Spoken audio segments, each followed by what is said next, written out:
the will to live.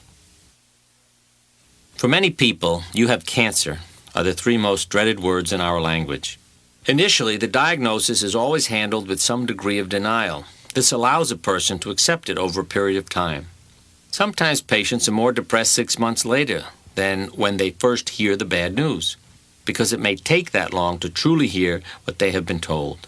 Some persons seem to disbelieve the diagnosis, going on with their lives as though nothing is wrong. Usually, they are simply denying their emotions. Internally, they are coming apart. But they refuse to reveal their feelings, perhaps because of early parental messages, such as, "Don't tell the neighbors your troubles." That is a sure way to self-destruct. Performing for the sake of others destroys you. A small number may act almost psychotic, really believing that nothing has happened to them. If a person can maintain that kind of abnormal denial, then cancer is not an emotional stress, but the majority cannot. Others seem to accept the truth, yet refuse to admit it on a deeper level. These are often the ones who submit to treatment but never commit themselves wholeheartedly to trying to get well. One of my patients declined to join ECAP with the explanation, "I haven't told my children I have cancer, so how can I appear in a group? I might meet someone I know." Denial may be better than stoicism or despair, but it is not the best approach. I try to carefully convert deniers into fighters. Many cancer patients experience a flood of self-pity, an attitude of, "Why me?" This is usually linked to strong feelings of anger, only some of which are conscious. The patient wonders why he, instead of someone else, has been afflicted with a predisposition to cancer. Hence, many people get furious with God, as well as with the physician, the messenger who brought the bad news. Oddly enough, only a few express rage against the cigarette industry, the pesticide industry, the food additive industry, the nuclear power industry, and other external sources of malignancy. In the case of smoking, patients tend to realize that they took the risk themselves because they were unhappy, and thus get angry with family members and others who they feel made them unhappy. While the typical patient may ask, "Why me, Lord?" the exceptional patient says, as one ECAP member did, "Try me, Lord." I want to emphasize that all emotions are justified at this stage and must be expressed. Unexpressed feelings depress your immune response. Before I can help patients choose treatment, I must learn about their attitudes toward themselves and their disease. I found that we need to explore the answers to 4 basic questions. Number 1, do you want to live to be 100? Question 2, what happened to you in the year or 2 before your illness? Question 3, what does the illness mean to you? Question 4, why did you need the illness?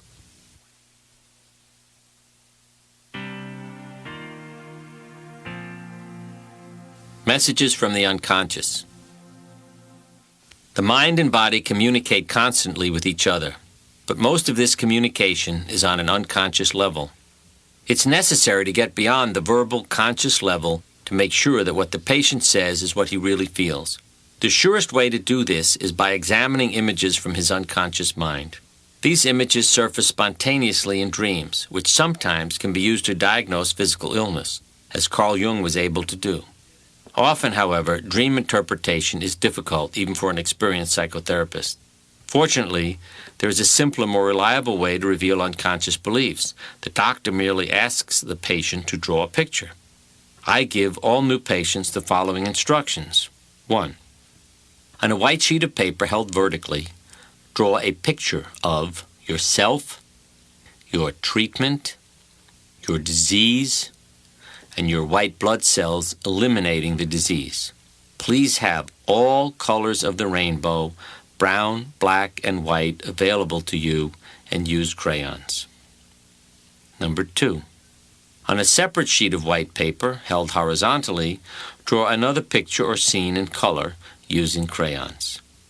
Number 3, you may also choose to draw an additional picture of your home and family, as well as additional images that may call forth further significant material from the unconscious. Pictures relating to conflicts or choices such as a job or impending surgery may also be important. Such drawings bypass verbal deceptions and get to the universal symbolic language of the unconscious. What we say is often a cover-up because we're all trained in language and use it, consciously or not, to conceal things that disturb us. But when we communicate in visual images, we tell the truth. The drawing of a young patient named Toby dramatically illustrated the predictive value of images. The young man had had regional enteritis for many years and had become addicted to painkillers. He was so depressed and angry about his condition that he prayed to God every night that he wouldn't wake up the next morning. After 2 months, he decided God probably needed more specific instructions, so he prayed for a brain tumor. In 2 months, he woke up unable to speak with a brain tumor. Eventually, it made him quadriplegic. The experience changed his outlook. Dying in his sleep was okay, but being unable to move or communicate wasn't. Now Toby recalled a visit to me years before. He returned, joined ECAP, and began to see the world with love and expressed that love to others. When Toby first came to the group, his tumor was in remission. He drew a tree whose outline looked almost exactly like the brain seen in profile. He pictured black throughout the branches. This let me know that he had a recurring disease, even though his brain scans showed none. I did not depress or frighten him by telling him so. By talking in the group about how he would deal with the recurrence, I was able to help him prepare for what I knew was coming. In this instance, the tree obviously symbolized the brain. After a long battle with his cancer, and despite quadriplegia, Toby decided to leave the hospital. At this point, when asked how he was, Toby responded, "Fine." His answer meant he was at peace and had no fear. To his doctor, it meant I was lying to him about his disease. His doctor predicted he would live 2 weeks and told his mother, "This is no TV program, it's going to be horrible."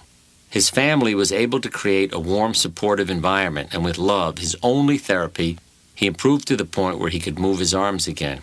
His neurologist was courageous enough to visit him at home and afterwards said, "I see what Bernie is talking about." Toby lived 8 more months at home, a time that brought the family closer than ever and helped them share enough love to survive his death. On Memorial Day, his breathing became labored, and his mother said to him, "Toby, if you want to go, it's all right. I'll be okay. We all love you, and we'll miss you, but we'll be all right." He took 3 breaths and died. The holiday has become a day when he can be with his loved ones always.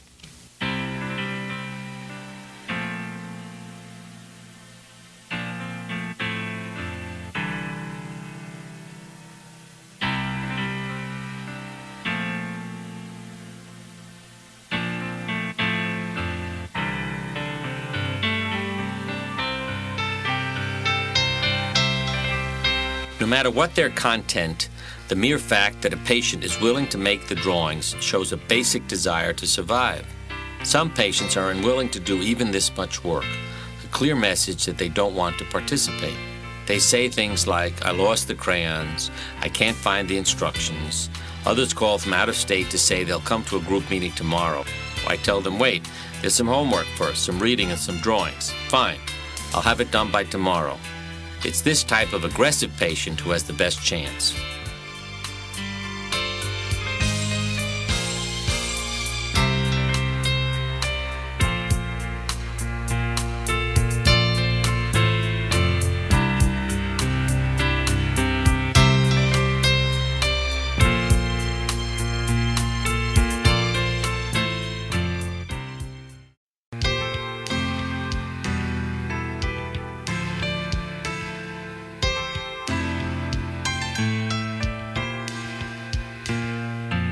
Embodying the mind. I always try to get patients to see standard medical treatments such as radiation, chemotherapy, and surgery as energy that can heal them. Many of the disagreements over the worth of alternative therapies arise because some people heal themselves no matter what external aids they choose, as long as they have hope and some control over the therapy. I support them as long as a patient has chosen them with a positive conviction, not out of fear. When a patient says, "I'm scared to death of surgery," and therefore chooses something else, I can't support that choice. Affirmation aids the body. Fear is destructive. Treatment chosen out of fear is unlikely to be helpful. I try to get patients to understand that the body heals, not the therapy. All healing is scientific.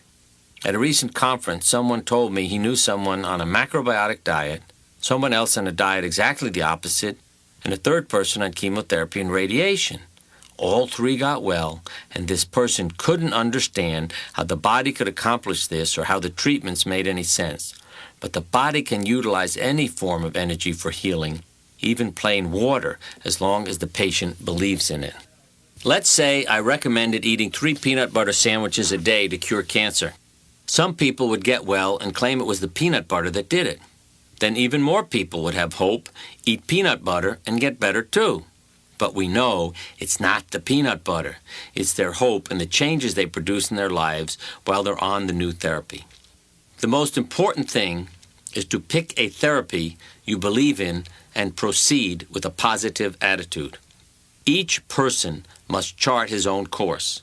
One may want a comprehensive nutritional supplement program, while another thinks taking dozens of pills a day is too much of a nuisance, and it becomes counterproductive. Some can just leave their troubles to God and be healed. Since cancer patients typically feel little control over their lives, to the point where their own cells are in revolt, the mere fact of making a choice can itself be a turning point. Group discussion is also immensely helpful in convincing patients that they can choose a course that feels right to them. In ECAP, we have had people on Laetrile, vitamin C, strict diets, standard therapy only, and some on no medical therapy at all. At first, I was worried that people would argue over who was doing the right thing. Instead, they all share the belief that they will get well. However, many actions, such as nutritional supplementation, exercise, and meditation, are valuable aids to any treatment and therefore are important parts of the ECAP program. Minimizing side effects.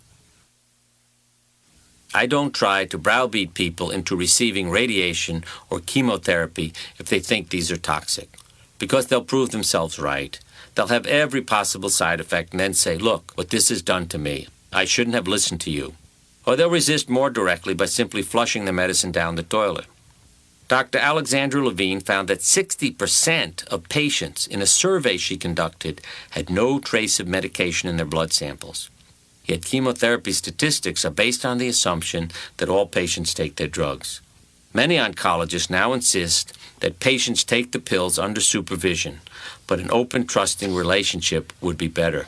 In my opinion, about 3/4 of the side effects of radiation and chemotherapy result from patients' negative beliefs fostered by a destructive kind of hypnosis on the part of the physician. Most doctors say something like, "All these bad things can happen to you, and if you're lucky, something good might happen." No good hypnotherapist would ever write a protocol like those usually given to cancer patients. All the things that are going to go wrong are listed first, so everybody is put into a no mode. By the time you get to the bottom of the page where it suggests that good things may happen, you continue to say, "No, no, no." Nobody's going to sue a doctor for accenting the positive, and the physician doesn't have to make any guarantees. All that's necessary is to change the emphasis. A lot of good things can happen because of this treatment. It is possible the following adverse effects may occur, but I don't expect them. That way, patients will be saying yes, yes, yes, and then at the bottom of the page, they'll be convinced they're unlikely to have any of the following side effects. Patients should also be reminded that normal cells can recover from the strong medicines better than weak, sensitive cancer cells. Negative programming is one reason why 1/4 of all chemotherapy patients start throwing up before they get to their next treatment.